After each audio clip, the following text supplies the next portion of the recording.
Well, we are back again with some Rhodian Radio for your listening pleasure. My name is Chase, and I'm here with the man, the myth, the legend, Mr. Mark Hamill. No, I'm kidding.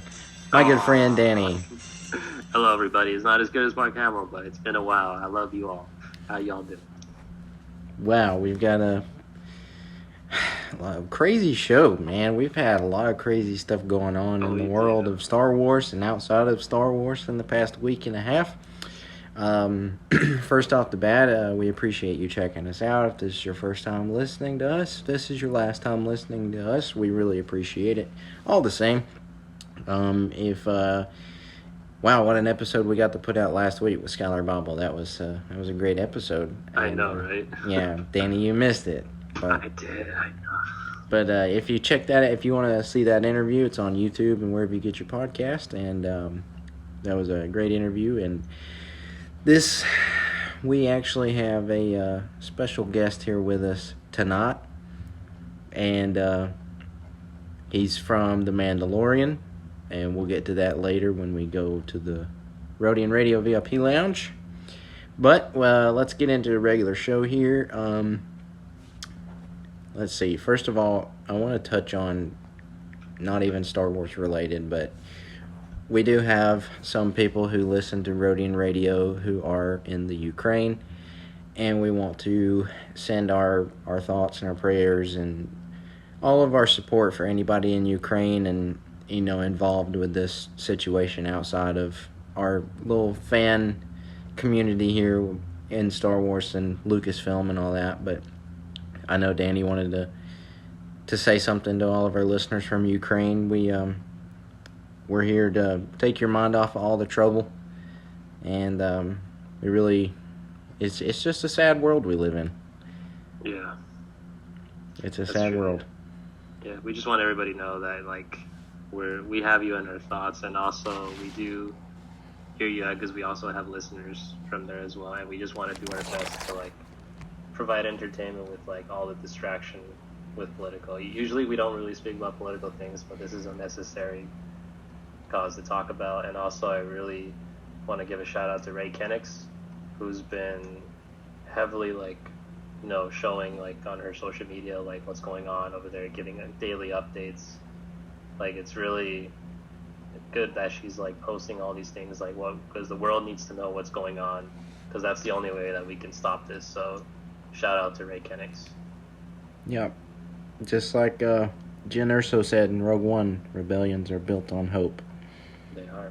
So, all right. So to take everybody's minds off, we don't want to have a negative mindset thought show here, but we're going to take everybody's minds off for the night and hope you sit back and enjoy wherever you're listening to us from. If you're watching us on YouTube, if you're listening to us via podcast, it's all the same.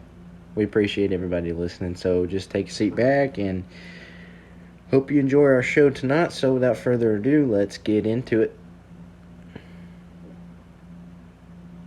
Oh, my audio's not working.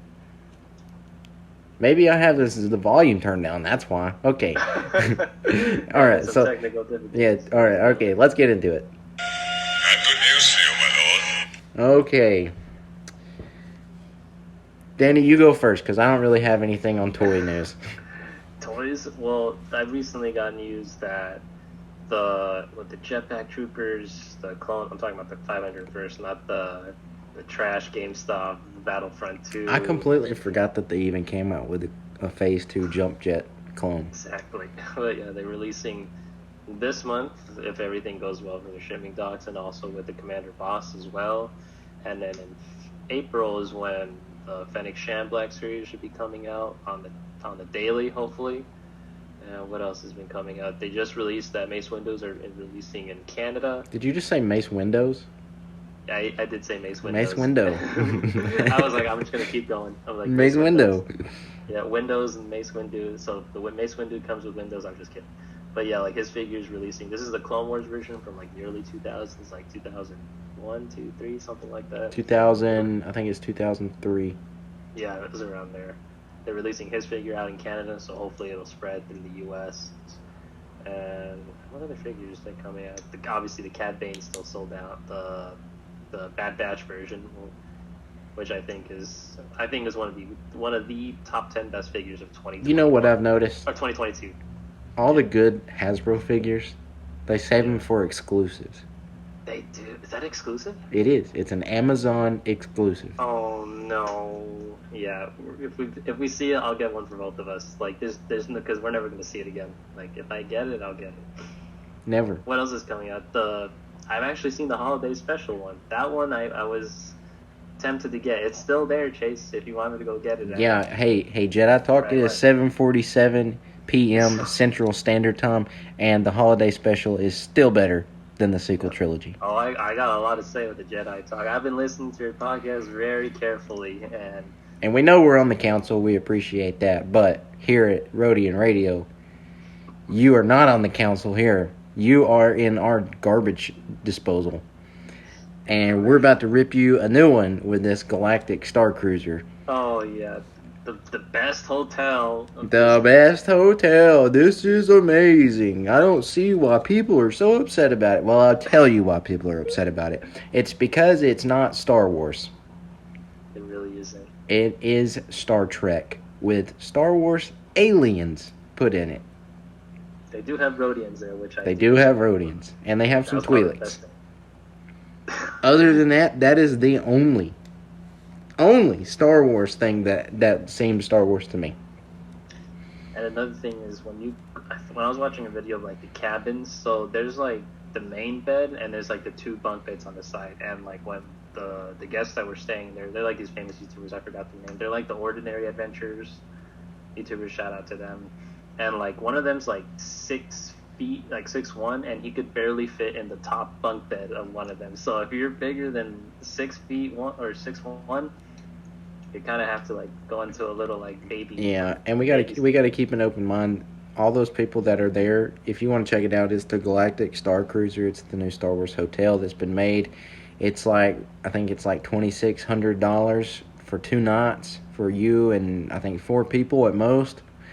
Or 3 people at most, 4 total. But, like, there's been a bunch of, like, YouTubers and influencers and stuff that Disney invited to come do the first test run of the hotel. So you got to keep an open mind. Those people are not going to give bad reviews. Some of them gave a little bit, like, I mean, you see for yourself with the videos. Like, when I was watching, like, the food at the buffet, they gave, like, little, like, tiny ration size like food, and it didn't honestly look too good. I'm like, for something you're paying like 2.5 Gs or 2.6 Gs, like you should at least be getting. I don't think it's gonna deliver. And like when I saw like the convenience store, like they showed like, or like I liked how they gave a tour of the place, like they kind of like brought the environment kind of, but at the same time like it's awkward that they actually is a good point from the Star Wars theory where they were talking about. It's awkward that they put it between episodes 8 and 9. Like it's just that small. The worst point in the sequels. The worst point. They could have done between episode 3 and 4, or like 4 and 5. They could have done anything but the sequels. They could have done anything from between 7 and 8, but no, they decided to do 8 and 9, which was the worst point in Star Wars canon history that we've seen on screen. Nobody's gonna remember that. Like honestly, like that just made me trash on the sequels even more, because I'm like, nobody cares about that timeline, and it's like it's almost irrelevant because nothing has happened compared to like Revenge of the Sith and New Hope. I understand that. Yes. So like it's like this little timeline. It's like a side story. This whole thing is built on like a side story, which is a big problem with the sequels that I have is episode 1, 2, and 3. You have the trio. You have Obi-Wan, Anakin, Padme. Mm-hmm. All right. Then you go into 4, 5, and 6. You still have Obi-Wan. You still technically have Anakin. But you have Luke, Leia, Han. Yeah. And Chewie, if you want to throw Chewie in there. The new trio. And C-3PO and R2. Yeah, the new trio with the old people all in the same thing. You're still 6 movies in. You still got the same characters. Then you go from 7, 8, and 9. You take completely everybody from the prequels and throw them in the garbage can. And then you take Luke, Leia, and Han. You bring them all back for one movie, and not one scene are they all 3 back together. Nope. That's why it probably didn't work. That's why it didn't work. How are you going to have Luke, Leia, Han, Chewie and not have any questions answered between Han and Leia? You're not even going to have Luke meet any of them. And then, like, you go the whole movie and Luke Skywalker doesn't even say one word. You know what's crazy about that is that Luke has had more interactions with the Mandalorian than Finn and Poe and like Kylo, maybe a little bit. Like, that's crazy. I feel like if they don't talk to the original characters, like, it's kind of like they pass down the torch. It's like they're irrelevant. Like, like who? Like Ray who? Yeah, like, you have to have what you started with. You have to have it in there in some big way, or it just doesn't work. That's when you have to take a new story, like they did with the Mandalorian. It's got nothing to do with Skywalker, and that's why it works so good. Is because if it was about Skywalker, they would have to bring in, you know, a reference from Anakin. I mean, yeah, they put Luke, but I mean, that's. Luke is not the focus point. Like, the Skywalkers are not the focus point of these streaming shows. And that's why they work, is because, you know, you have the movies was the focus point, Skywalker. How are you going to have Skywalker and not have Skywalker? I mean, it just doesn't work. And keep in mind that Din Djarin is the most clueless he is individual with any, like, laser swords or he's so oblivious that he's in Star Wars. And he's he's honestly the best character. He's probably the most well-known Star Wars character right now outside of Grogu. Yes. Like, even to Moff Gideon, or, like, even to newcomers about Ahsoka. Ahsoka would probably be, like, in the top 10. I would say Din Djarin is even more popular than Kenobi or Anakin. Not until Obi-Wan comes out. Not until Obi-Wan comes out. When Kenobi comes out, everybody's going to be like, oh, Kenobi, I'm the biggest fan. Yeah, but then we've been waiting for 20-something years, man. Like, ever since Revenge of the Sith, we have not seen Ewan McGregor reprise his role. Speaking of Kenobi, I called this 3-4 weeks ago. I called it on Rodium Radio. I called it. It's been rumored that Qui-Gon Jinn is going to be in it. No way. Rumored. Now, I don't know if it's true, but I did see an official rumor today. Like Liam Neeson, or is it just like the voice? It just said Qui-Gon. Qui-Gon, okay. And I'm fine with any way they put Qui-Gon. Imagine the first episode is Obi-Wan at like watching this, like, it's like nighttime and he has a fire.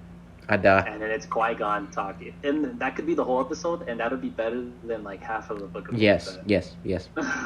Like, if you've ever seen the original 1990 Ninja Turtles, that scene where they're all four around the fire, and they're, like, meditating, and Splinter shows up in the flame, that needs to be Obi-Wan and Qui-Gon.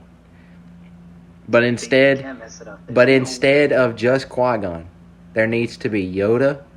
There needs to be Mace Windu. Not all at once. No. I would like to see Yoda and Qui-Gon together at least. Those two, that makes sense. I don't see how you're going to have Force Ghost and not actually have Force Ghost. Because what I see happening is that Qui-Gon is the first Force Ghost introduced. Yes. And then there's going to be a pause, and right after Yoda comes in, I'd lose my mind. If it's exactly how I just said it. Like, you heard it on Rodian Radio. It's going to be Qui-Gon first, and then Yoda. Yoda's always would be the jaw. Like, Qui-Gon was the jaw dropper, but Yoda is like, you're speechless. Another thing that I see coming is some sort of, like, maybe Kenobi is asleep, and he's, like, dreaming of Satine. Maybe. Or he could also have a nightmare. Yeah, that's another. And then we see Maul in his Maul. dreams. You know, because if they could bring the 501st, like, yes, anything. Like, imagine he, like, sees from first-person perspective, like, kind of like when I mean first-person perspective, I mean like you know, him with the sword out, you know, everything like that, and like he's fighting Darth Maul like that. That'd be a cool way to see it. You know, like, firsthand. I don't see how you can have a show about Kenobi without Maul. I'd lose it. I'd literally. Because it's literally in the same timeline as Rebels. Oh,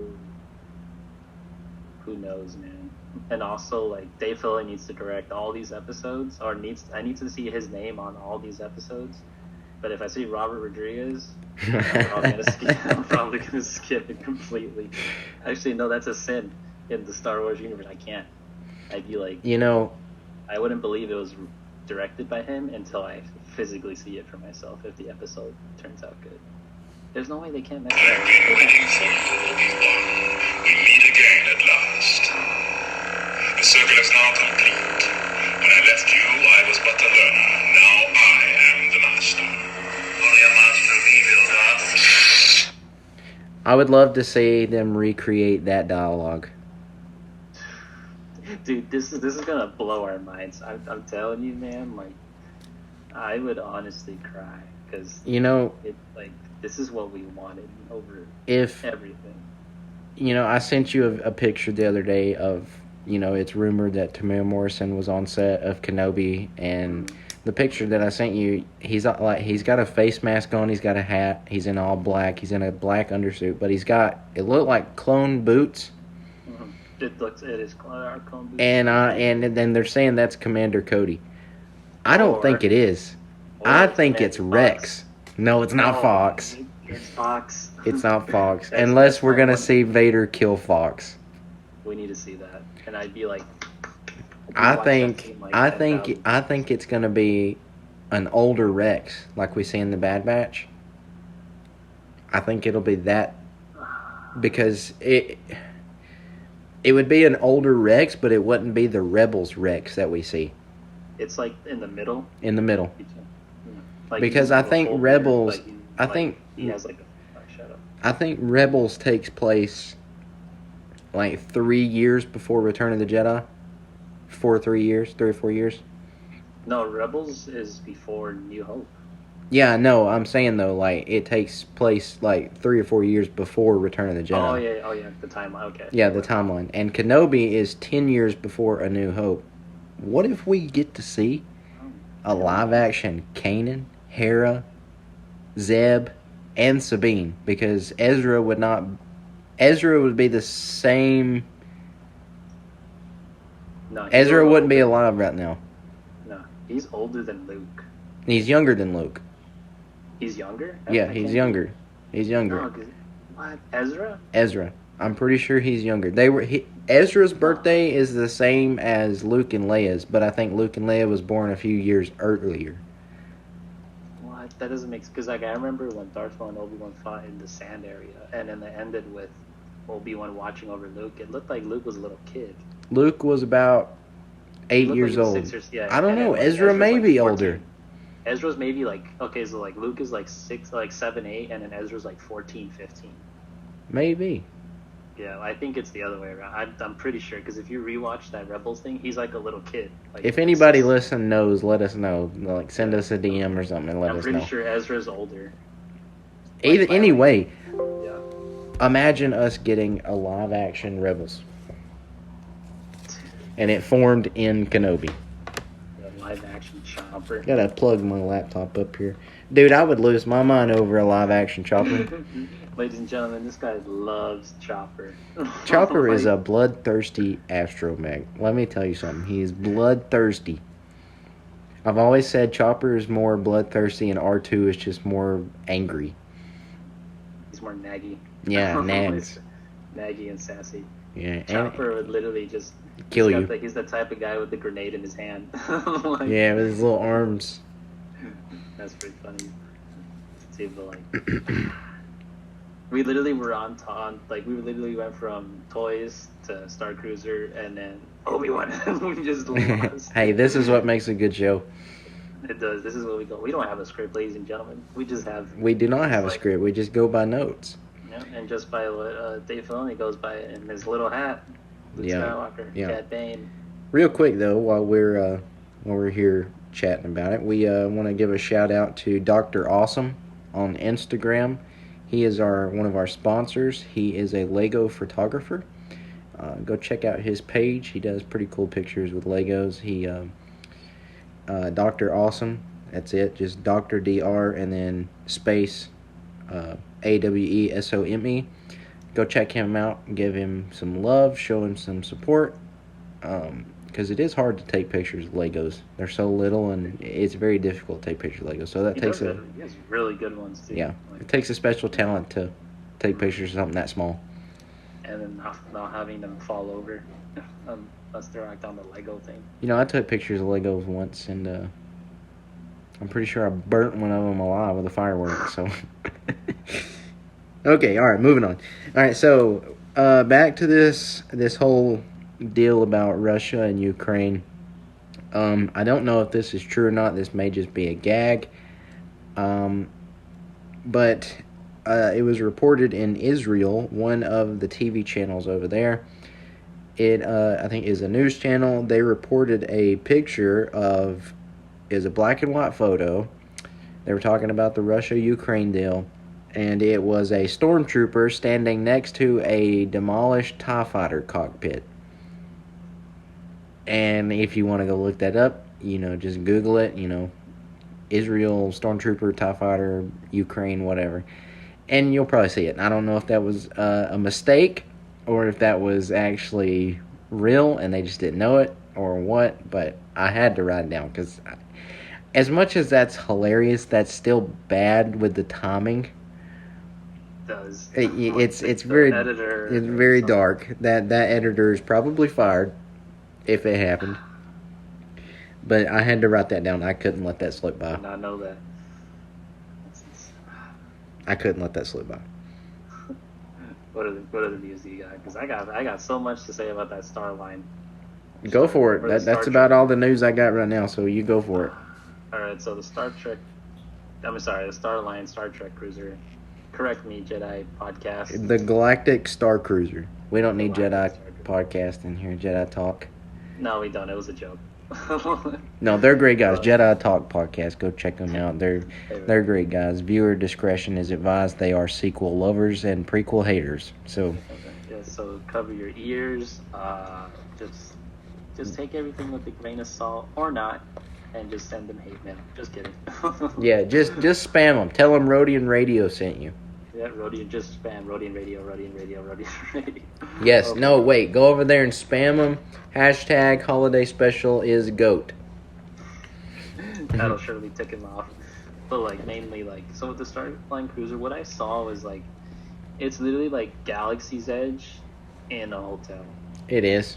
And like nothing's really relevant. Like you see lightsabers, you see like First Order stormtroopers, but like it doesn't have that touch of Star Wars. It just looks like Disney with like laser swords and like it looks like very future. It looks like Meet the Robinsons. That's what it looks like. Yeah, it's that old Disney movie. That's exactly what it looks like. Like maybe sure it's an experience to enjoy and all, but like if you think about it like as a Star Wars fans, like you wouldn't know like to be like sure they have like cool things like in your cabin, like you have a window and it's like showing space or whatever. Like, yeah, I think that's cool. If you was to kidnap me and throw me there, and I would just woke up, I could not tell you I was at a Star Wars hotel. Nope. Like I get how they were trying to get like a ship style, like the cabins and everything. Like yeah, it's Disney, so they're gonna make it a little nicer and everything. But like overall, it looked like it's not like a place you'd like go crazy over. Like it's like I'll go whenever I'll go if there's like a coupon or something like that. Because 2 nights only, like that's like you're like it doesn't give you enough time. You know, like you're there on the first day and then you're on a schedule too, so it's not like you can just you can roam around. They don't. So they go back. They want you to see what they want you to see. Yeah. Or you're seeing what they want you to see. It's like in Empire Strikes Back when C-3PO and R2 are running through Echo Base. Mm-hmm. You see that door closed. That deleted scene had a Wampa in it. Yeah. Yeah, that's the Galactic Star Cruiser. Except instead of a Wampa in that door over there that says "Do not enter," they've actually got the prequel room in there, and they want nobody to know about it. Yeah, like it's overall it was like it's funny because like it makes it. And when I was watching Star Wars Theory talk about it, they were so salty about it. it's probably because they didn't get invited, but like they do have a couple points. Like it's just. Like, I would have been upset too if I didn't get invited and I was as big as a fan account as they are. Like they're true, like diehard Star Wars. They are, and they are on Rodian Radio side. Yeah, like if they. Like if I needed to know a fact about Star Wars, I'd probably go to them. Yes. Like that's like the thesaurus dictionary, whatever. Like what they say is like, okay, I believe it. There are some things that they talk about, like when they try to predict the shows. I'm like, they do take it in a different direction. Like I do know that Star Wars Theory was on the same page with me with the Book of Boba Fett about Bosk and Kira, and that didn't happen. They were heavily about Kira, and I'm just like, Kira is like okay, but I'm like I wouldn't really care, to be honest. But okay, back to Boba Fett. Yeah, the Syndicate, Crimson Dawn. That's what people wanted the most. That's what I wanted. And then it would have made sense. Han Solo and Chewie. That would have been like okay, like I'm not gonna lie, I would have wanted to see that too, but like to drop off Grogu, that would have been fine. But no, it's just AI. That's another thing. I wish they would have kept the Grogu until Mando season 3. I didn't need to see him come back in the season finale. True, but they made use of him like with the Force and like putting. But I feel like that's going to be a reoccurring thing every time we see Grogu. He's just going to use the Force to get what he wants. And I know he's a kid. Well, Grogu is a kid, and he hasn't had training. Get out of here. Go back to Jedi Talk podcast if you're going to talk like that. We're just shaming Jedi Talk. But it's all done in love. Yep, it is all done in love. But back to Boba Fett. I looked it up because I was curious. The Book of Boba Fett is the lowest ranked show on Rotten Tomatoes, Star Wars wise. Come on, I've seen worse than that. Like for sure, the first 4 episodes. It got a 67%. 67, not even a 70. They didn't even want to give them that 3%. There was only 7 Star Wars shows that were ranked on Rotten Tomatoes. Boba Fett was last. Number 1 was Rebels with 98%. Rotten Tomatoes, I don't really like. I don't trust anything Rotten Tomatoes says. Not anymore, to be honest. Like I did, like back in the day, but now it's like, come on. Like, I don't trust anything they say. You go based off of what, like the viewers. I think that's the better option, like because that's what people are watching. Like what are these critics gonna know? How like people who've never seen Star Wars, obviously they're gonna judge something to like this lack of detail. Who is this person? Where is he from? Why does he speak like this? Like they don't know. I need more Gungans. Seriously. Like need more Gungans. Yeah, just faster, more intense. But it's just like I just don't like their ratings like kind of kill the show at the same time. But like it's like come on, you have to watch it for yourself. Like honestly, if I were to get Boba Fett like a rating right now, it'd be like solid like C, like 75. I'd give it an A-. A-? You're being generous. I'm not being generous. You kidding me? Remember, like, people wanted to cancel the show at episode 3. Episode 1, they wanted to end the show or something. Like, they were like, like a bantha. We went from, like a bantha. Like a bantha. To, like, Cobb-Van. Cobb-Van. We went from stupidity to, and that was written by Robert Rodriguez, like a bantha. And then Van by Dave Filoni. Yep, the one episode he makes is one of the best episodes. It was the best episode of the whole show. And then they went, that chart with like the thing went in the toilet. That's what they did at the end of the episode. Yeah. Like nothing was wrong with the characters. It's just how they use the characters was wrong. Yeah, I'm still not a fan of the mods. I think they're a complete waste of time. Yeah, like I didn't need. The only way I can excuse them is, number 1, I thought the lead girl of the mod, I thought she was going to be Dr. Aphra. I really did. Me too. And then the other thing is what Michael Haven said a while back. That's the great way to introduce Darth Maul back. Or maybe they're saving it for Obi-Wan. I need to see if they. I cannot. No, if Obi-Wan becomes a mod, Star Wars is dead for me. She just. I'm anything up until that moment. I'm taking it off. I have 110% that each episode is going to be a banger. Well, I mean, I think it's been a 6-episode season, one and done. It feels like an HBO series. If you had 6 episodes of a character and story as big as Kenobi, and you spent a majority of the time with quote-unquote filler, you're going to have a lot of people. I think even each episode has to be an hour. You're going to have a lot of people unsubscribe to Disney Plus. It's not going to be good. I'm excited, but I am terrified about this show. I'm going full speed. I'm like slamming on the freaking gas right now, and I'm going all. I am terrified to see what they've done with this show. Because you think about it, they made the executive decision to bring back Obi-Wan Kenobi. I remember the interview back in like 2014 where I think Obi-Wan. I call him Obi-Wan. His name's not even Ewan McGregor. So Ewan McGregor had an interview.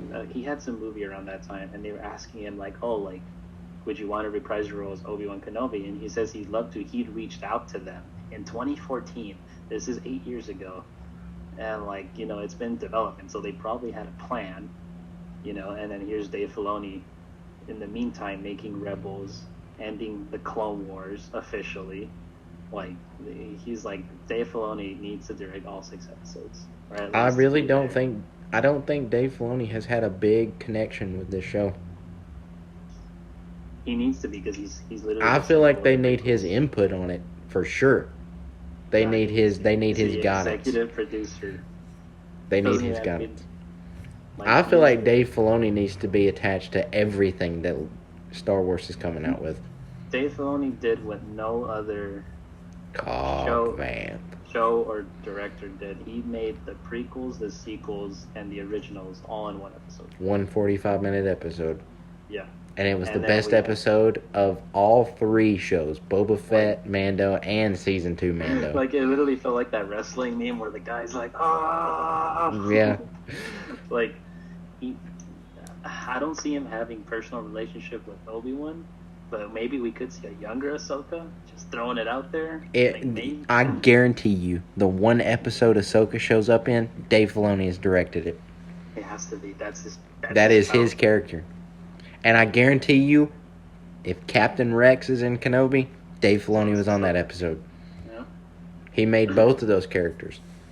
And look at that. Did he make Bane too? He did.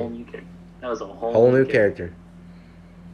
He did. Look at that. He had 3 bangers: Captain Rex, Ahsoka, Cad Bane. He has characters that and he's got the Bad Batch too, if you wanted to include them. Yeah, that's true. But look what he did with all the clone troopers, though. Instant fan favorite characters just from a cartoon. What I noticed about Dave Filoni is that he introduces all these characters. These are how I see it. They're first round picks, right? They're supposed to be good. They have potential, and then these guys exponentially grow. They're all hits. Even Cad Bane. What was the last time we saw Cad Bane? It's season 4. Something like that. What was the Bad Batch? The Bad Batch. Before the Bad Batch. Yeah, it was season 4 of the Clone Wars. Yeah, so that character, people were who true Star Wars fans knew who he was, and people who watched Clone Wars knew who he was.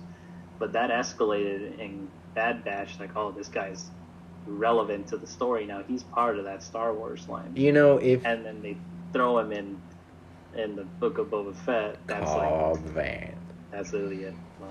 There's no.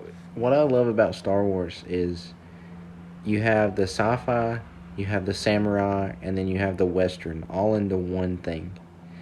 And Dave Filoni was very much influenced by the old western, the Clint Eastwoods, the spaghetti westerns to create Cobb Vanth. And Cad Bane. I'm sorry. I'm so used to saying Cobb Vanth. I meant Cad Bane. I'm so used to saying Cobb Vanth. He literally made a blue Clint Eastwood. He did.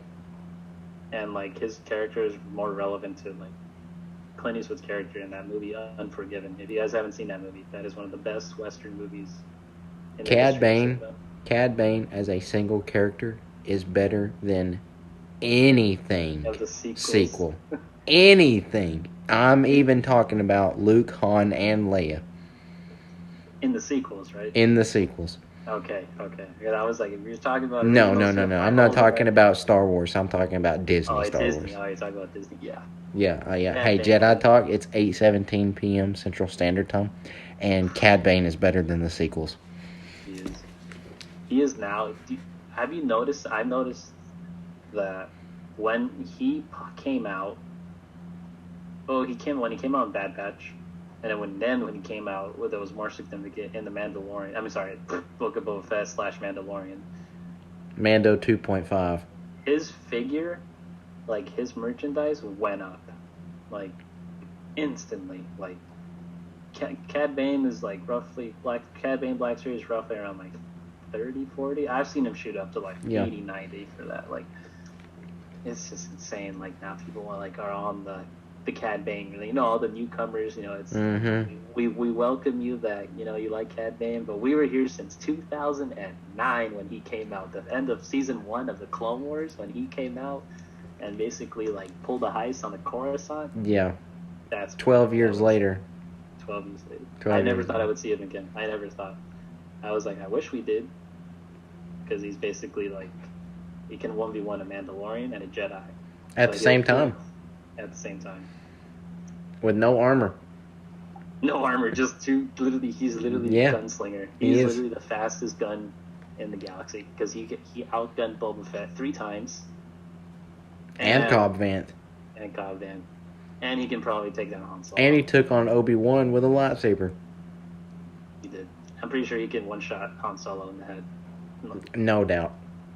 No doubt. I think Cad Bane has got the quickest draw in any Star Wars thing I've ever... any character. I know Mando's got a pretty quick draw. Nah, Cad Bane would probably... Cad Bane would smoke him. Cad Bane's like twice as fast. Cad Bane would smoke him. Like Mando's like a Ferrari, but like Cad Bane's like a... Cad Bane would walk up and Mando would be like, "Are you a Jedi?" Yeah, he's like, boom. Because... I think there was like details of like Cad Bane knows like the sweet spots within the Mando armor. Something like that, yeah. So he knows all the sweet spots. So he like if he could kill a Mandalorian. Well, it's like he said in the Bad Batch. Once you figure out one clone, you can figure out them all. True, and he did figure out Boba Fett. He figured out Boba Fett. He literally put him in his place. And I'm pretty sure he shot Hunter in the shoulder too. Same place he hit Boba. Because like if he wanted to kill him, he would have just killed him. Because you think about it, Boba's a clone. He has the same instinct. So, Cad Bane knows where to hit. True, but Boba Fett is more experienced than Hunter. Hunter is like a clone, but he's like a different kind of clone, and then Boba Fett is like bounty / clone. Would you say that Boba Fett and Captain Rex are different? Yeah. You would? I would say they got a pretty good similarity. Boba Fett's dirtier. Boba Fett is dirtier, but Rex would also... Like, this is how I see it, right? Boba Fett, unnecessary. He will shoot a rocket at one guy. Compared to Captain Rex, who would use his pistol. Like, Boba Fett will literally want him, like, incinerated. Yeah, you got a point. Darth Vader had to tell him, no incinerations. Literally, he told him to vaporize. You got a point. Boba Fett will vaporize. Anyway, Captain Rex is like, no, we gotta take it. He's the good soldier. Good soldiers don't like do that dirty stuff. Boba Fett literally is like the guy with the Gatling gun, and just started going ham. Oh, thank the Maker. I am C-3PO Human Cyborg Relations, and you're listening to Rodian Radio. From our galaxy to yours. Okay. So we got... That's about all the news that I had. We've got one more thing here, and man, just the bad news keeps coming. What's the news? So, Alan Ladd Jr., if you don't know who that is, he was a producer, I believe, for one of the studios when George Lucas came out with American Graffiti before Star Wars. And American Graffiti was a huge fail in box office numbers. And Alan Ladd Jr. actually gave George Lucas he had a private sit down to watch the movie, and he actually loved the movie. So he is the person who gave George Lucas the chance to pitch Star Wars to producers and studios to produce this movie. So if it wasn't for Alan Ladd Jr., think about it, Star Wars would not be here. He recently passed away, March 2nd, 2022, which is today while we're recording. He passed away today. I think he was in his 80s. But that's sad to think about, because if he never gave George the opportunity to pitch Star Wars, it'd be on the shelf. So then there's no check for Daddy. Yeah, there's no check for Daddy. So I wanted to throw that in there because I feel like that guy was a very big reason why we have Star Wars. If it wasn't for that guy, we wouldn't be here talking today. So We've been talking about Star Trek. oh, I wouldn't even be here. I'd be like I'd be on Jedi Talk podcast talking about Disney movies. Oh goodness. It's torture. Yeah, it is. But it's a shame that another Star Wars legend has passed away in recent years. Today in Star Wars history. Today, in 2004, Star Wars comic Imperial number 1 to the Last Man issue 2 was published today. And I'm not familiar with this comic. I've never heard of it. Also, today in 2013, Clone Wars Season 5 aired. Just think about that. What, 12, 13 years ago, we were just now getting Clone Wars Season 5. Can you imagine how... Because honestly, we are living in crazy times in terms of Star Wars. Today is a golden age for Star Wars fans. Season 5. If they know how to take it. Yeah, like... Can you imagine, like... Well, it's called The Book of Boba Fett, and Boba Fett's not even in it. Well, that's because you don't know how to watch Star Wars. We have low expectations and expect the worst. But at the end, they never fail us. Sometimes. They have, after the Disney movies, I'm very terrified to see what's going to happen. What I've noticed about Star Wars, so when it comes to... So let's start off with the movies. There has never been a Star Wars movie where from start to finish, that was great. Like, it was never perfect. I feel like A New Hope was close to perfect. Yeah, but that's because it had the intention of going in as a one movie done and done. True. And even I'm talking about the new ones, like the. Oh, you're talking about the sequels? Yeah, the garbage. Oh yeah, even from the beginning, they didn't even know what they wanted to do with those movies. Like in those, like what they've done recently, like Rogue One was good. Like overall, it was a great movie. There were some scenes that was a little slow, but I'm sorry, not slow, but like at the same time, it was dragging. But they were telling the story too, like, because it felt like they had a time crunch. It was literally like a couple like days before New Hope. Like it was so much crazy stuff, and I think they did a pretty good job. But like it's just like wow, like the intensity of it. But like Star Wars, like the shows have been carrying the movies at this point. Yes. Like they moved in a different direction. That okay, we spent too much money on these movies, which suck, and they focus on the shows, which is a great idea, but sometimes I feel like I want to see a movie, because like sometimes episodes don't really explain everything because they're in the middle of something from the previous episode and they're ending the episode on something to lead on to the next. I'll tell you what didn't explain anything for me. That was Rise of Skywalker. Did not. It was like 2 hours and 30 minutes of what you thought. Oh, Disney Star Wars. None of it made sense to me. And even Lando, I was like, why is Lando in the desert? Like, Right. I think that's just the Lando thing. At the same time, why the desert? That guy's like a city boy. Like, dude, he was literally like counselor, like something like that, like of the city that he was. Like, come on now, man. Like, it's like the shows have been carrying the films, and that's the direction they're going in, which is really like, I mean, it's working out so far. I don't know why people are hating on Book of Boba Fett so much. Like, I didn't think it was like Well, trash. that's because it's called the Book of Boba Fett, and Boba Fett wasn't in every episode. Like, the first 4 episodes are mediocre, but the last 3, and then the 4th one, I want to forget. But yeah, but the 3 episodes with like Luke, Mando, and Cad Bane, all that, those were pretty good. And then the last episode was like, you blew it. Blew it. Robert Rodriguez literally blew it. But I think this Obi-Wan, like, Star Wars has always reached a critical point, right? So like 2000, when Phantom Menace came out, it was like, it was okay. Like, half the world hated it, half the world liked it. And then you have Attack of the Clones. It's like, all right, we're picking up the pace. And then boom, finale, Revenge of the Sith. Which completely overshadowed the first 2 prequel movies. Like, we literally thought that was the end of Star Wars. Revenge of the Sith, 2005. Yeah. And then Revival, The Clone Wars. Revival. I still remember today the first time I watched The Clone Wars. Episode 1. Movie or episode 1? Yeah. I still remember. I remember I watched it live.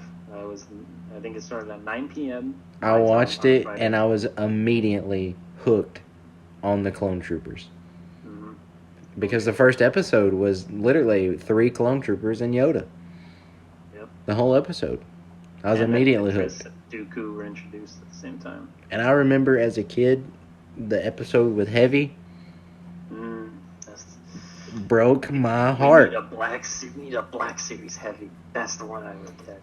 Even though he's just a normal old phase. You throw a minigun in there, and we all know who it is. We know it. We all... Or like make him have like the bomb. Yeah, give him a gong droid. Give him a gun trying to blow up. That is an exclusive. That I would take. I would pay $80 for that figure. And we haven't even had like a Black Series weapon with that freaking round gun. No, we haven't had it. No. Oh man, Disney, come on, please, Hasbro, listen. I think a big part of Hasbro is Lucasfilm gives them the green light on what to produce and what not to produce. That makes sense because they don't want to spoil things. Why else would we be having 15 variants of Boba Fett come out right now? So many. I'm so sick of Boba Fett. I want it out of my life. Honestly, like, the new one is okay. Like, I'm talking about his new armor where he's all shiny. It's okay, but, like, I don't really need it. The one I do need is that Dark Trooper. That's cool. The Dark Trooper. I'm trying to collect the OT characters in Black Series right now. So, right now, I'm at a pause. I do want Commander Boss. That's the one. Commander Bust? Yep. GameStop exclusive, Commander Bust. He literally has the mold of Hunter, right? This guy should be way beefier. He should. He's a commando. It literally should be Arnold, like T-800 Arnold in that, with like Tamara Morrison's voice. Like, he should be way beefy. He should have Hunter's body. I don't know why. Get to the Polynesian spa. Now. No. Like, come on, do it now. I'm sorry, I don't know what I said. I said it should be Wrecker's body, painted, but like Boss. I think Wrecker's body might be a little bit too big for it. You think so? Because they were in the game, they were pretty beefy. They were running backs. Running backs. They look like. I see Wrecker as a linebacker. They look like Jerome Bettis out there, man. Like. That's funny. They look like running backs over there. But, yeah, like, what else? Yeah, Heavy would be a good one. I've seen Heavy. custom ones; they're good, but like I need an official. Oh, you know what I need? And you know why? It's Omega. Omega. I need her. Omega. I need for- her. for I need my- her for in my the one Echo. shot. I need her for my T Terminator shots. That's what I need her for. You know how many people I'm gonna be pissing off with that? Like, they're like, "Oh, he's got Omega," and then right behind her through the smoke is like two red eyes coming in hot. Yeah. Like, I still can't believe you haven't seen the Terminator. I have not seen the Terminator. I apologize. It's on Amazon Prime, the first one, and the second one. I promise you we'll watch that together. I think the second one's on Netflix right now. What are you doing? I gotta watch the first one before I watch the second one. Yeah, go watch. The first one's not even that long. It's like 90 minutes or something like that. And because nobody thought it would pop off. And like, bear with the CGI. All right, I promise you, the second one gets better. But it's a good movie. Like from beginning to end. It's like the New Hope. Like they didn't know they were gonna make another one, so they wrapped it up. Just like Now there's what, like 8 different movies? yeah, but like honestly, the last ones are kind of mid. If anything, watch 1, 2, honorable mention, Terminator: Rise of the Machines. That's about it. Salvation's okay, and then Genesis, don't even watch it. Don't bother. Dark Fate's all right. Well, this is not a Terminator podcast. Here we are. And I again. know we got off topic. We got off topic, but hey, that's the fun of chatting about something that you love. You never know where it's gonna go, and that's why we don't do scripts. We do not. It's boring. It sucks, and it's not original. Join the dark side of the Force and subscribe to Rodian Radio on YouTube. All right, so last bit of news here. Not Star Wars related, but it is Lucasfilm related. I saw where Indiana Jones 5 has finished filming. Pretty excited about that. Yep. I don't care what your opinion is. Indiana Jones is part of Star Wars, in my opinion, because they did a come together collaboration at Hollywood Studios a few years He was also ago. on the Lego game, wasn't he? Like Lego Star Wars. Yeah, Star Wars was. There's a mission in Indiana Jones Lego where you're in the snow. You go in a cave and you can see Luke hanging from the ceiling in a wampa. That's so cool, dude. I like it when they do crossovers like that. So, but I think it was at Hollywood Studios a few years ago. They did an Indiana Jones show, and they had Star Wars crossover with it. So There we go. think about that. And I'm pretty sure he had a lightsaber and he was fighting Vader. Indiana Jones fighting Vader. What color was lightsaber? Was it like I think it was yellow? blue. Blue? Okay. Like that's cool. Like, and they're also releasing Hasbro figures of him. Hopefully they're 6-inch. I'm terrified about that too. I don't want it to be 3.7. I do not want that. I need it to I be need a 6-inch. 6-inch. Need a 6-inch. You know, bring back old Indiana. Put the new ones in, sure. But I need Raiders of the Lost Ark, Indiana Jones. Classic. No exception. Classic. As long as And he's then- got the classic attire. Yeah, and then maybe not Temple of Doom. Actually, I would need one of each set. To be honest, I would need one from the original 3. And you give us a non-plastic whip. Dude, it needs to be like wire. Yes, a wire whip. Mm-hmm. And make the hat removable. Yes, like Cad Bane. They did make the hat removable, like on the 3.75. They did? It was like, yeah, they did. I had one a long time ago.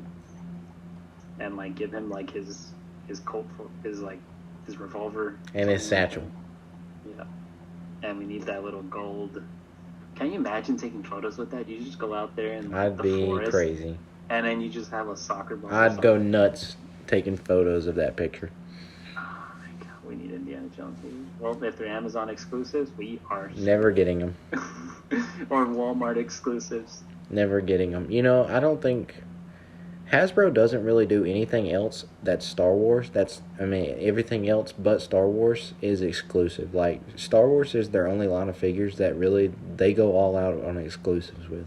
Yeah, and then like when they do like Transformers and stuff, they literally make like thousands of them. Yeah, I mean, that's what I don't understand is everything Star Wars that they come out with that's actually worth buying. Yeah. Exclusive. You don't Yeah, really like- see any G.I. Joe exclusive. You don't see any Marvel exclusive. You don't see any Transformer exclusive. Nothing. It's always Star Wars. It's literally like the rare gem.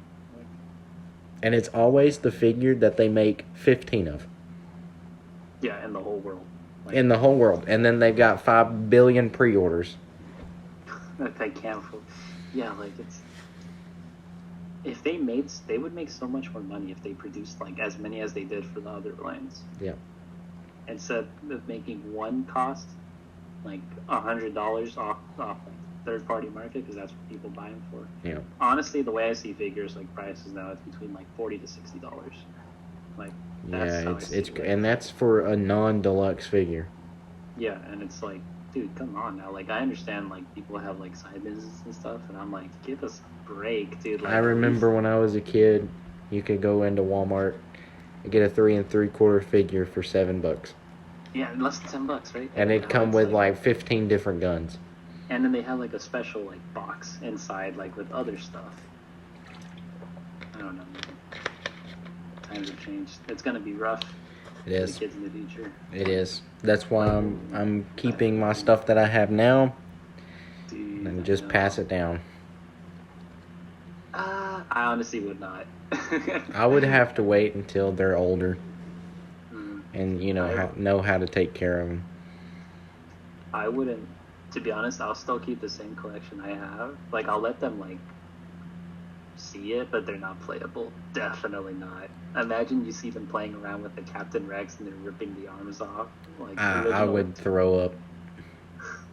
original 2017 Captain Rex. Yeah, I would whatever. throw up. I would throw up. Or let me play- Especially if it was a Hot Toys they were playing with. I'd throw up. It's just start puking everywhere. I'd throw up. Alright, so that's about everything that we've got here tonight. You got any last thoughts before we head out of here to the VIP lounge for our special guest, Mr. Dominic Pace from The Mandalorian Season 1. He played Gekko, which was one of the bounty hunters in the guild. I think he was Season 1, Episode 3. He was one of the background bounty hunters. His name is Dominic Pace. You don't want to miss that exclusive interview with him that we're about to go sit down and talk our way through the wars with Dominic Pace. But you got anything else before we head out? Just let me know that, like we'll try to keep updating people as much as possible. Like this is like a fun podcast that we're doing. Like, like obviously we've gone on rants. We literally went from talking of like, this is what we do. We always start off with the plan and then somehow we end with like, Hey, flow we episode 7. take a The bland topic. Terminators. We take a bland topic and turn it into an hour and a half show. Literally, like it's just so many things happen. But like, just to wrap up, like we'll definitely keep everybody updated on like news and Star Wars related stuff and like anything like anything worldwide that's happening that relates to Star Wars as well. But just everybody like hope they stay safe.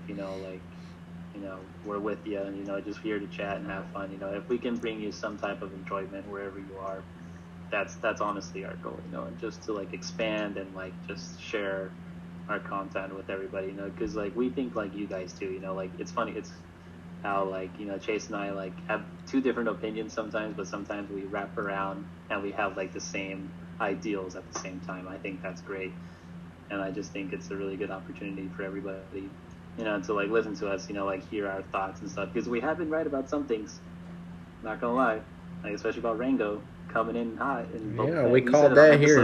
in episode 1. Like We even before called episode that 1. here. Yeah, that's pretty much what I have to say though. So, a little bit of a change here in our scheduling and releasing our episodes. We're going to try to release, from now on, all of our episodes are going to be dropped weekly on Fridays. So, keep a lookout for them. They'll be on Fridays around wherever your time zone is. You'll have to figure that out for yourself. But here it would be 7 a.m. Central Standard Time, 5 a.m. Pacific Standard Time on Fridays. So we're going to start dropping all of our episodes that we record weekly on Fridays. And let's see. We appreciate everyone who listens to us. We can see how many people listen to this, and if everybody just took 10 seconds out of their day to leave us a review or like this video if you're listening to us on YouTube, send us a comment, or share us out over social media, follow us on social media, hit that subscribe button. It takes literally 10 to 15 seconds. We would appreciate everybody who does that, because your feedback really does help us grow. The more you help us grow, the more we can have guests on the show, celebrity guests like Skylar Bible from last week, and this week Dominic Pace. And the more you help us grow, the more we can grow for you and bring you more content. If you want us to talk about a specific topic, send us emails at rodianradiopc@gmail.com. Send us a topic, question, whatever you want us to talk about, and we'll talk about it on the air. And another thing, if you want to be a sponsor for us, you can send us an email at rodianradiopc@gmail.com to be a sponsor. Also, our sponsors come with free perks. There's no money involved to be a sponsor with us. It's just a way for us to grow our show and for us to grow you as a business, or whatever you are, a photographer, toy photographer, whatever you may be. It's just a way for us to each grow together completely free. Yeah. And but that's about all I had. Danny, if your conscience is clear, we're going to head over to the Rodian Radio VIP Lounge with Mr. Dominic Pace and talk to him about his time on The Mandalorian. Yep. All right. Well, until next week, we appreciate everyone listening. This is your first time listening to us. This is your last time listening to us. We appreciate it all the same. Till then, my name is Chase. This is Danny. And we will see you next week. May the Force be with you on Rodian Radio.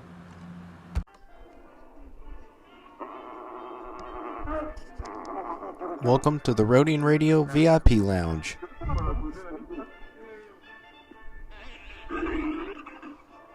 Welcome to the Rodian Radio VIP Lounge. I'm here with my good friend Danny, and tonight our special guest is Mr. Dominic Pace.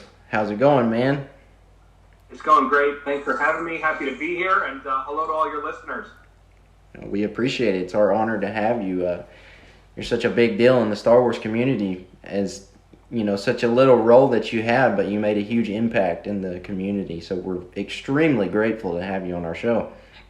Thank you so much. I'd like to believe, I did a national tour last year, and I'd like to believe Walt himself would be proud, in that a lot of the stories of the original Disney films have been about the dark horse, have been about the person with little to no opportunity and creating that road for themselves. So I'd like to believe that it's been more of an impact, the popularity of this character off screen, as opposed to obviously the screen time that he's had so far. But thank you so much, and I can't tell you how much I appreciate the support. As now I've definitely taken a genuine financial leap of faith within the fan base over the last couple months, and will be for the next few months moving forward there. But very excited, and a lot of great things are happening and moving forward, and it just is such a dream come true.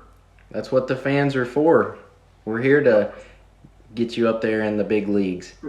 Thank you very much. It means the world. It means the world. All right, so for anybody listening who's not familiar with Dominic Pace, he played Gekko in Star Wars The Mandalorian. He was one of the bounty hunters from the Guild in Season 1, Episode 1 and 3. So when you went to go do the audition, could you tell us a little bit how you got the role? Sure. It's a story that's been told many times now, and that I have been a blue-collar actor for 25 years. I just came from a set today doing second team work. In that I take any job. I've been very fortunate to have over, 92 now, principal roles on national television and in film. But at the same time, what do you do in between that? Fortunately, LA is chock full of different odd jobs. But for me, I would rather be on set. I have had previous experience with prosthetics. I was in Bright with Will Smith. I was one of the orcs. I was also in Agents of S.H.I.E.L.D. a couple of times. I was one of the Kree guards. And I'd also doubled Frankenstein in Van Helsing. Now, prosthetics isn't the greatest talent on earth, but also at the same time, you need to have a tremendous amount of patience. They do like working with people that have had experience, only because there is that rare time where somebody might freak out and get claustrophobic. I know that the stories are very well known of Jim Carrey when he did The Grinch. Of course, he was getting paid $250,000 a day, so it's hard to sympathize with this guy because, again, it's enough that many of us make within 5 years. But it does take a tremendous amount of patience. I was doing a makeup test for a legendary makeup artist, the one who has given us the gift of Ahsoka in the live action, has given us the gift of Boba in live action, the one and only Brian Sight. He did a Greenpeace project 2-3 years prior with a female model that was about 105 pounds. I'm 6'4", 265 pounds. But he did this sort of Gekko-like model. You can see it online. I'm happy to send you some photos for your listeners of this Gekko-like model, kind of, supporting and promoting Greenpeace throughout the United States and the world, et cetera, green energy, et cetera. In Atlanta, when he was working on Guardians of the Galaxy, this guy headed up Drax. So it was a Gekko-like model. But on day one of the screen test, I was with Deborah Chow, Jon Favreau, and Dave Filoni. The Gekko has bumps. And the bumps, to me, I don't know if you're familiar, if you or your listeners are familiar with Little Nicky, but the bumps look like boobs on my head. So I thought that was really cool. Now, don't get me wrong. If we were doing like an Emperor Palpatine hearing, like a diplomatic Senate hearing, I think he would actually look pretty darn badass just as is. I would not have changed it. But when we talk about bounty hunters, for me, the first thing that I suggested, and again, I didn't have much pull being a second-team performer, was something similar to a Zabrak. It was something to where I wanted him to have some level of horns. So what Brian did, thank God, come Monday morning, was he made the adjustment. And it was just a polite suggestion. Again, I wasn't trying to throw any weight around, but I said, look, I'm 6'4". I know IG-88 previously, this is Mandalorian Season 1, obviously is 6'4", but there have been no bounty hunters that have had this incredible presence of, say, 6'4", 6'5", with the boots, and sort of this imposing presence. This looks kind of corny in a way. I don't want to say corny, but it just looked a little off for an aggressive bounty hunter. So thankfully, he moved the horns in, the simple adjustment, or the bumps, and now you have 4 horns. And I've been getting a lot of references from He-Man. I actually enjoy it. People think, it might be derogatory, but there was a He-Man side character called Stinkor. And apparently he looks very much like him, but it's sort of a skunk stripe. Some people have compared it to a badger. Some people even said cow udders. But the one thing that I like, and the one thing that I hope is inspirational for a lot of fans, even off-screen, is to embrace your uniqueness. And for any kid or any young adult who might look different than everybody else, to truly embrace it. And I've been so proud, as not only a Star Wars fan, but also just as a human being, to sort of boast this uniqueness that he's a one-of-a-kind species. Even now, Yoda is not a one-of-a-kind. So I really love that, and I capitalized on that the last couple of years. And again, I hope that there will be a very bright future for him in canon to come there. And you never know with Lucasfilm. They're so secret. You never know what's coming around the next month. Yes. I know our last interview that we had was with Skylar Bobble, who played Fixer in the Book of Boba Fett. And we were talking about the same thing. And I was like, you never know. There could be a Book of Fixer. You never know. Yes. Yeah, absolutely. I mean, you look at Boba, you look at, Aura Singh. I mean, who literally was about less than 2 seconds during the pod race in Episode 1, and she turned into a big deal. I'd like to believe that, we all know how strict Disney and Lucasfilm can be, but to let me be this ambitious, let me be this enthusiastic throughout the United States, throughout the world. I even went to England before the pandemic. I'd like to believe that they are in support. They know that I'm not only supporting the brand, but also a character that they can fall back on. And a few signs that I've seen over the last few months is definitely heading in the right direction as far as them wanting to move forward with Gekko, at least within the other important part of Star Wars, which is, and for me too, is the merchandise there. So yeah. So I got a question for you. So earlier, before we started, we talked about the toys you had in the back. Yeah. I just want to know if this is true. So was your very first Star Wars playset the Cantina? Yes, it was. It was. That's the one thing I do not have. It's so funny because there were a few stores. Matter of fact, a dear friend of mine, he is the expert on Pawn Stars in Vegas. Steve Johnson, he's the owner of Rogue Toys. An amazing. You have to check them out online. And your listeners, they've got a great collection along with Dallas Vintage Toys. I saw it twice on the trip. The problem is carrying it all throughout the country, but I actually need to go back and purchase it. But you can imagine the excitement on day one, walking into a Star Wars cantina before they've done, Book of Boba, before they've done Ahsoka or Kenobi, and literally sitting there with my childhood. And not only that, my first few figures were Hammerhead, Greedo, Red Snaggletooth, who else there? Greedo, Hammerhead, and Snaggletooth, but just these cantina characters of just that old uniqueness and thinking and seeing the potential also as a collector and as a big fan myself since 1980 there. But yes, that was my first. You can imagine my hands going a little bit numb because I'm looking to the left of the bar as I'm being rushed onto set, and it's Jon Favreau talking with George Lucas, and everybody's just nonchalant. I mean, this is all just kind of like, a lot of the secondary performers are not fans like you and I. Mm-hmm. So it just was such an odd experience because I'm trying to contain my excitement. And I always compare it to Tom Hanks in Big, where he gets this $166 check, and John Lovitz is like, what the hell is this? And Tom Hanks is like, what, are you kidding me? I got $166 in 1987. That was like the greatest thing ever for a 10-year-old kid. You're like, I don't even know where to spend this. I mean, there's going to be tons of candy. So it was the same thing for me in that I just could not believe it. And then the other part that was really, really exciting, and I hope, I'm so proud to hear, or so happy to hear that they're using members of the community now for some of these side characters. I know that another 501st member had a significant role in episode in the Book of Boba. He was at the round table there of the five families meeting, like a Godfather nod. But it just makes me so proud because there are opportunities within being on set that is just a tremendous a dream come true. So one of them was the props guy on day one asking us to go over to the table. I was the first one of the 25 bounty hunters to pick out your own blaster. So my favorite figures in 1981, 82 were the bounty hunters. And the one thing, what did we love? We loved placing those big blasters in the hand of Dengar, the big blaster in the hand of IG-88. So even though it was heavy for me to hold, I kept thinking ahead in regards to a possible figure, a possible depth of this character. Even the mask was uncomfortable for me. If I wanted to be selfish, I could have done it without the mask because they misplaced the mask on day one, and for continuity, they just would have had me without the mask. But I said, no, I wanted to have a mask because we don't know if that could lead to another part of his story in years to come and give him a little bit more depth and also look more badass. I think the great thing about Star Wars, for me personally, it's not that fans get toxic. It's just we don't like to see the American or humanized version of, unless you are a human within the Star Wars universe, if you are playing a humanoid or an alien, people like to see that, the depth of that, because I think it adds to the lore of these characters and also to the story where it feels otherworldly as opposed to, oh God, that guy looks like he came out of a nightclub out of West Hollywood on a Vespa. You know what I mean?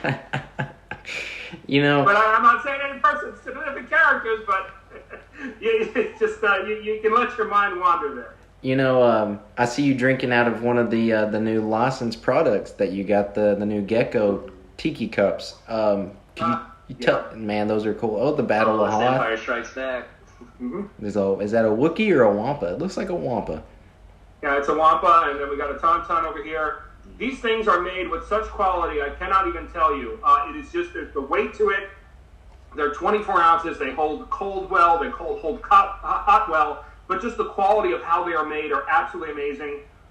It was a dream come true to just take a step back in regards to that. During this campaign and this tour during the pandemic, I put so much emphasis on it because obviously the industry was shut down, but I also saw the opportunity with it and the potential as the years progressed.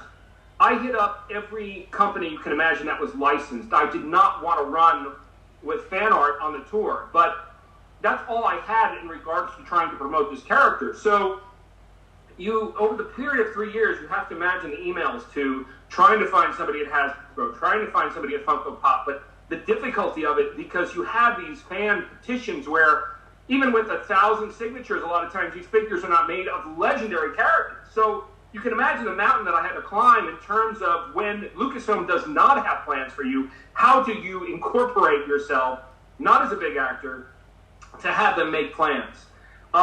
Every single company, even Kota Bakuya, I went out to Funko Pop, to Hasbro, to Black Series, to even Ashley Eckstein's company saying, look, I'll buy 500 T-shirts. People love this fandom. I just want to be able to sell a product that I can without looking over my shoulder that is actually Lucasfilm approved and also now adds to the lore of Gekko. Well, this company, Beeline Creative, absolutely amazing. They do these amazing line of Tiki mugs. You have to check them out. They just released yesterday some Cantina characters, the legendary Cantina characters of Snaggletooth and one of the orchestra members there from the Cantina band. The Biffs. And there's little, like, 12-ounce cups. I think they have Hammerhead, and then there's another one, too. I think Walrus Man. You're talking about the Biffs. That's what those are called. Yes, absolutely amazing. But their line is incredible. So I got an email. I would keep sending slews of press releases and all the photos along the tour and just saying, look, I'm there I don't know what company wouldn't want me to promote their own product, but I will, if you give me the opportunity, I will promote your product. The fans love this character. There has not been any blue snaggletooths of Mandalorian yet in terms of that rare character on any collectible at all. So this is the first time with the Geeky Tiki, because Beeline Creative took a risk on me, where Gekko is going to be featured, and I think their sales are going to be through the roof. I've already had 175 pre-sold at the highest level. Daniel Logan wanted to take it public with me, so there's going to be an amazing collectible sticker on it. The only thing is right now, it's just like all of our lives, and I think that's why people maybe could relate to Gekko a little bit more than maybe some of the big stars. China now, with the shipping, there's been kind of a delay in our reports. We're in Long Beach, I'm sure you're familiar, and then also in Tacoma, we just had a delay in regards to all the product coming in, and it's hard to compete with a lot of the big box stores because they get priority. So I had this huge trip planned of over 20 different cities throughout the United States and really spreading it all over the country, from Michigan to New York to Boston to Florida down to San Diego and Seattle, Salt Lake City, Utah, Denver. But I'm just hoping I get the product by then. We do have some more good news. One of the other people that I was trying to get a hold of was Marvel, who took a very big interest in him with Star Wars Bounty Hunters. Oh no, here we go. Wanted to pitch, and they did pitch Gekko to Lucasfilm. The problem is, Lucasfilm said, wait, we have our own ideas right now with Mandalorian characters. We don't want you to use anything because we have our own arc with what might come out in the future, so you cannot use him. It killed me because I wanted to make a second tour because, again, we were through the pandemic. The industry still slowed down. I still want to have an opportunity to sort of promote this character. I created my own fan fiction comic, and I gave it away at the request of Lucasfilm for free, just with the purchase of any signed autographed picture. And it started getting the attention of Marvel again. So, long story short, we may be having our first variant cover, and that will be in July of Gekko for the first time, and that will be limited to 3,000 units. I'm going to make it very fan-friendly, to where I'm going to have an option at an affordable cost of unsigned, and then I'll have an option at just a little higher, nothing too crazy, with some of these crazy prices of a signed comic, and this will be Gekko's first appearance there. So I hope the fans will be excited. I appreciate everyone's support. It's been quite a journey, and I'd like to believe, when people watch Star Wars, they're inspired, they collect a certain figure. I've seen people be in love with Bosk or in love with Boba, but I would like to believe that maybe people will support Gekko, knowing where this kind of came from, and maybe seeing a little bit of themselves in Gekko in regards to having no opportunity, having no chance, but at the same time creating something with hard work and passion and enthusiasm. Well, congratulations. That's awesome news. And I can tell you right now that the way that Hasbro's going, there's no telling of what character they're going to make next, because, the Book of Boba Fett came out, and now we have like 15 different variants of Boba Fett, and vice versa with Luke Skywalker and Han Solo. But I can tell you, if the Gekko figure came out, a lot of fans would buy it. I have no doubt of that. And I would be one of them. I would buy the Gekko Black Series, and I would keep it in the box. Thank you so much. That means the world to me, and I appreciate it, and we're hopefully heading in that direction. Again, I don't think there was any character in Season 1, at least, that was secondary, that there was so much work done to them. There were some villains there, but I think they were pretty much more or less forgettable. That 501st character from Boba Fett, I thought really that was at that level in terms of taking it to the next level, like they did with Gekko, to where he could be an action figure. But I didn't think that I had much competition with season 1. They are coming out with the Navarro Cantina playset. I mean, I know that there are completion collectors where they love the authenticity. People have gone back to even the episode 4 Cantina, and they recreated every one of those characters. I think, I don't know, maybe they're missing the twins, but other than that, I think they have made every character in that Cantina, which we love so much and want to know so much about those characters. So fingers crossed, it would certainly mean a lot to me. This is, I don't think you can find too many performers that are as passionate as I am in regards to being a part of the franchise and also as a collector and a fan as well. I mean, there are a few out there, but at the same time, I know that they've been acknowledging me. Otherwise, they could have done a lot of things last year in terms of saying, look, we don't want to go this direction, and they haven't. So we're going to keep pushing. I'm just hoping now, it's just so funny that finally things are coming through. And one thing you would think that would never be a problem is American shipping. It's like, not in our lifetime, I'm 46 years old, has shipping ever been an issue, especially in the day and age of Amazon, but right. It's just the way that the world works, and we just have to ride it out there. Right. Yeah. So I have a question for you. So on the set of The Mandalorian, what was the most interesting thing that happened to you, or anything that you remember that was significant, and what will you cherish forever? As actors, we go through almost this sort of Matrix-like experience, and I always said in a few interviews in regards to wishing that I can take every fan and have put them in my body during the standoff. And the reason being is I did not know who the Mandalorian was at that time. I thought he was Boba Fett. So you can imagine as an OG fan, and then also not knowing who the baby was. They kept that concealed from us, thinking that it was Rey. So I had this floating through my head that it was Boba and Rey. And if you see that shot, there's one screenshot that I signed forever, for the last couple of years. But I'm straight squared up with Mando, and it's a grief that's a little bit off to my right. What happens when you get into your performance, that, whether you have a large part or you're starring in the film, is you get what's called tunnel vision if you do it right. And it's very much similar to The Matrix, to where the whole world starts going away. And I had that happen 2 times while filming.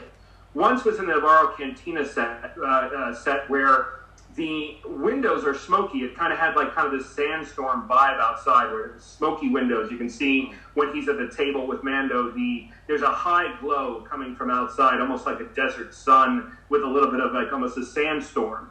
I had my back to the camera, and at the same time, on 2 different angles, I was looking away from the camera at aliens.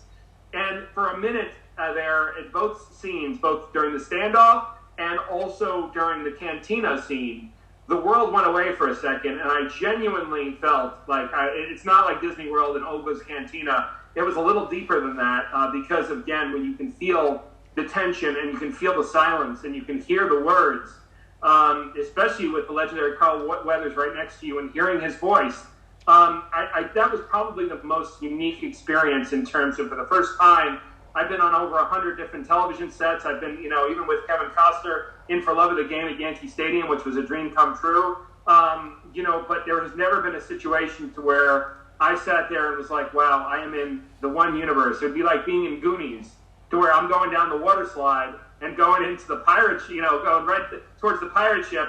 So that was sort of the 360-degree experience of being, immersed in Star Wars. So that, to me, I probably would say would be the most unique, not to mention also being my own avatar, and it's not just being some human or they just put a few little patches on me like they did with some of the other bounty hunters. It was really a very deep established bounty hunter there. So that was pretty amazing.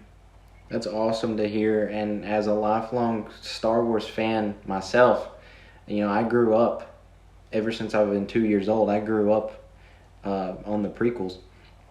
But, my all-time favorite love is the original trilogy. And just to hear, someone tell me who was actually there, I can see your point, because you're in Star Wars. Like, you're literally in Star Wars. There is no Earth. You're on Navarro. That's just cool. That's cool. Yeah, you bring up a really good point with the prequels, because the reason it made it even more magical was in the early 90s, I was in my early 20s, I was in really good shape.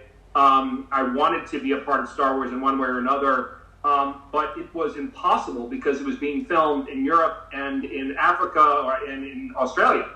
And the problem with that was obviously they're not going to hire a secondary team in America unless you're a big star name or unless they're specifically, after you, like Hayden from Canada.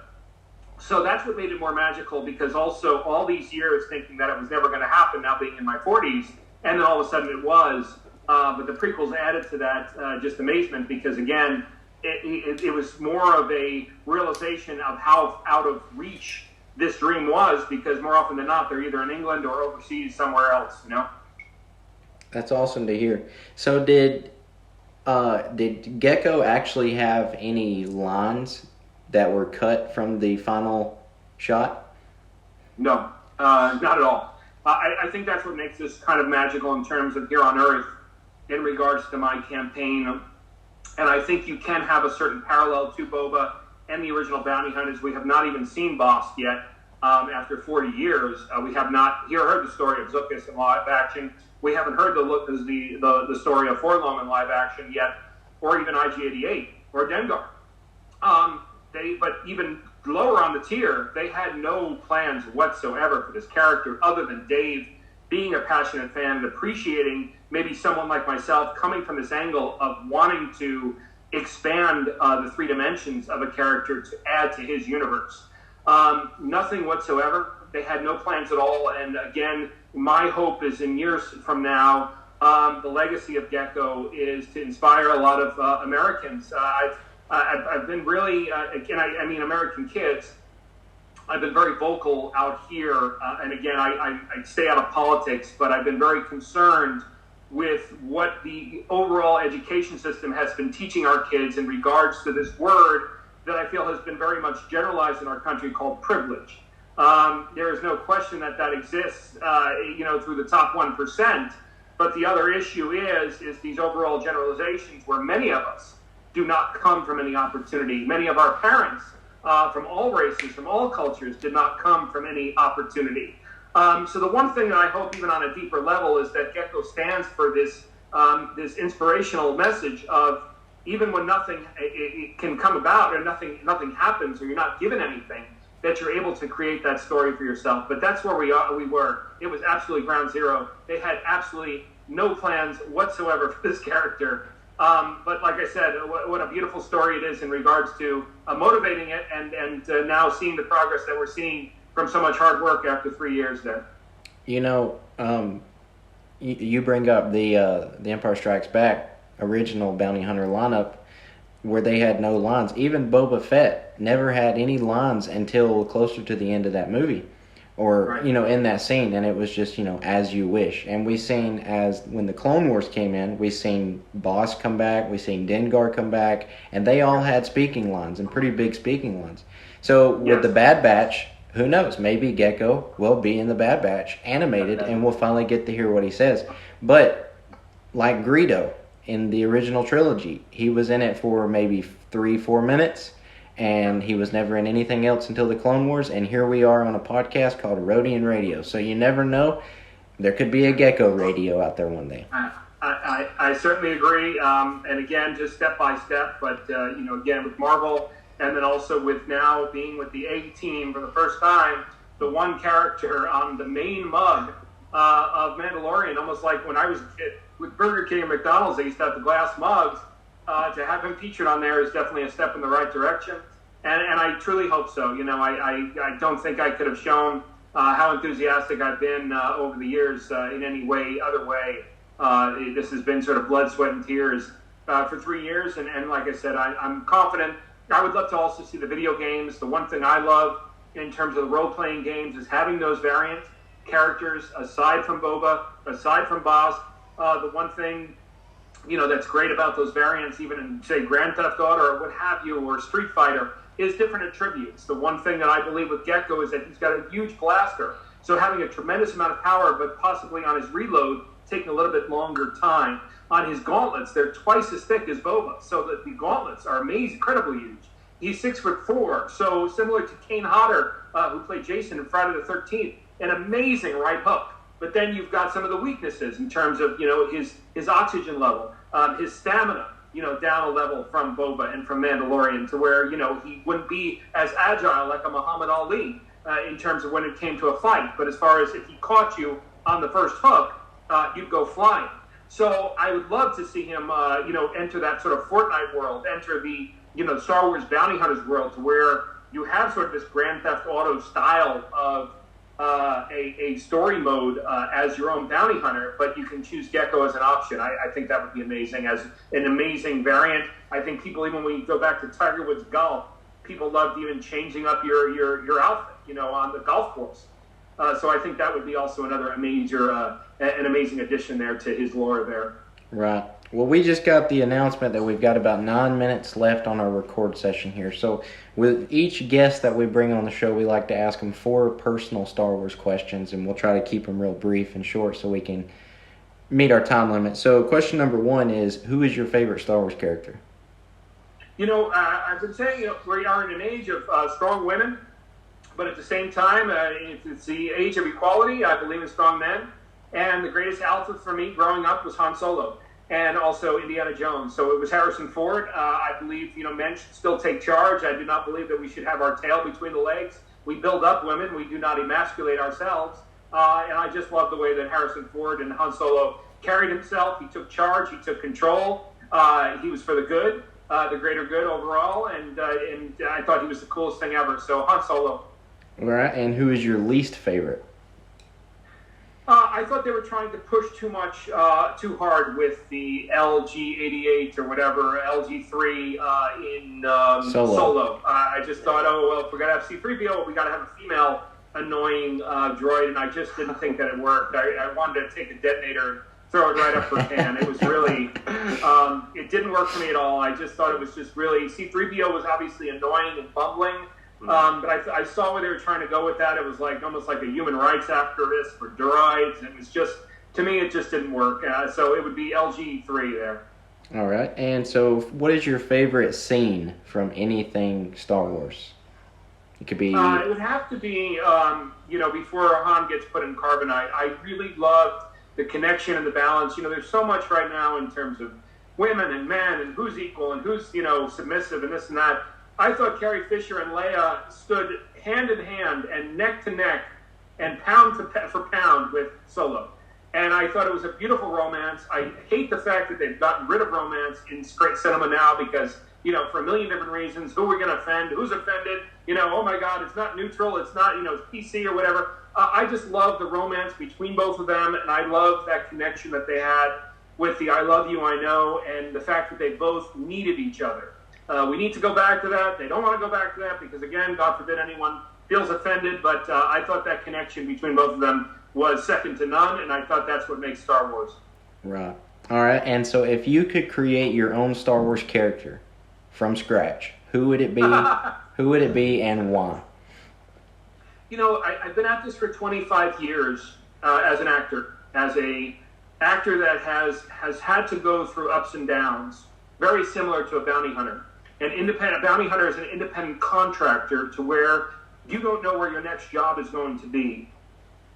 I got a tattoo of Gekko on my shoulder because there is a tremendous parallel to Gekko and myself. I would not change one single thing. And I had a potential opportunity. Brian Sipe asked me a question before season 2 to where there's a potential opportunity for me to go back on the show as maybe somebody else.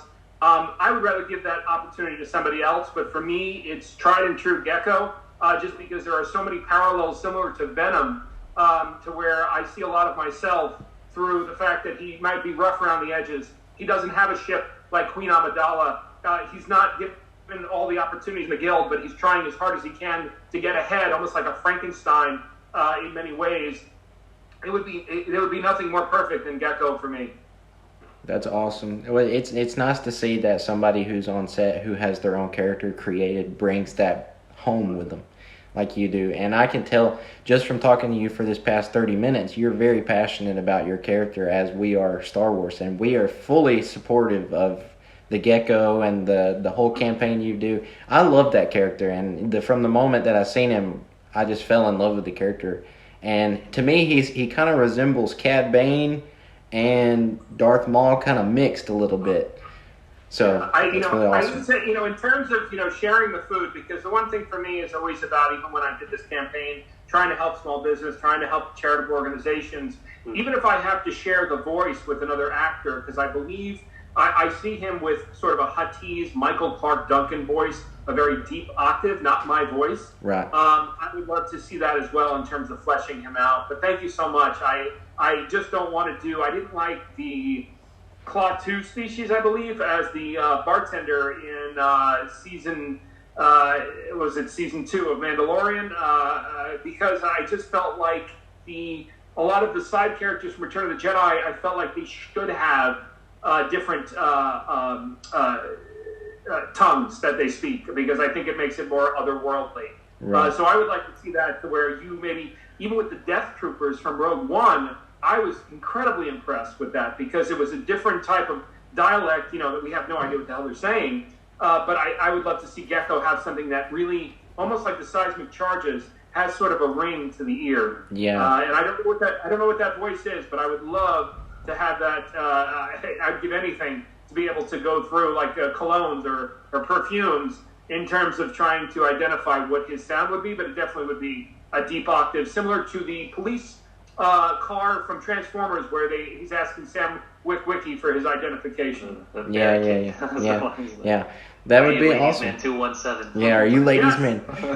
That'd be awesome. All right, so our last question here before we run out of time. Could we get you to do a show intro for us for future references?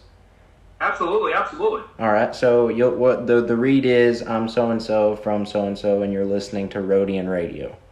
And we're ready whenever you are. Hi, I'm Dominic Pace, who plays Gekko the Bounty Hunter from Season 1 of The Mandalorian, and you're listening to Rodian Radio. Awesome, man. Thank you so much for coming on the show. We apologize that we ran out of time. We didn't expect our timer to get set this low, but it is what it is.